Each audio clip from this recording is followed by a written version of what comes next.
ফৰ্মখন বহুতে পাইছে আৰু বহুতে এতিয়ালৈকে পোৱা নাই নোপোৱাবিলাকে কলেজত পাই যাবা জাষ্ট তোমালোকে ভিডিঅ'টো চাই থবা কেনেদৰে পুৰাব লাগে শিকি ল'বা ঠিক আছে নমস্কাৰ ছাত্ৰসকল নিযুত বাবুৰ আঁচনি ফৰ্ম ওলাই গৈছে মোৰ ওচৰত দুখন ফৰ্ম আছে প্ৰথমখন হৈছে UG first year BA BSc BCom আৰু তৃতীয়খন হৈছে PG first year MA MSc MCom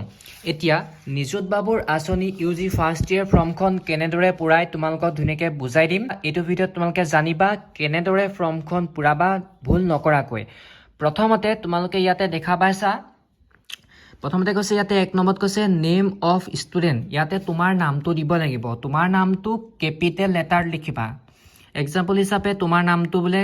ধৰি লৈছোঁ মোৰ নামটো বোলে শ্ৰী অমৰজিৎ OMARJIT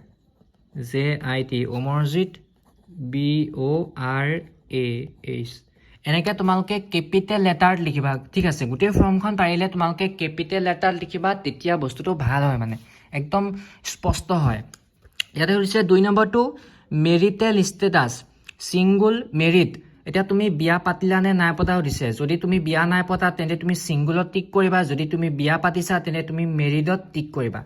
কেনেবাকে যদি তোমালোকে বিয়া পাতিছা মেৰিট যদি টিক কৰা তেন্তে তোমালোকৰ ফৰ্মখন ৰিজেক্ট হৈ যাব ঠিক আছে যদি তোমালোকে বিয়া নাই পতা তেন্তে তোমালোকে সিঙ্গলত এনেকৈ টিক দিবা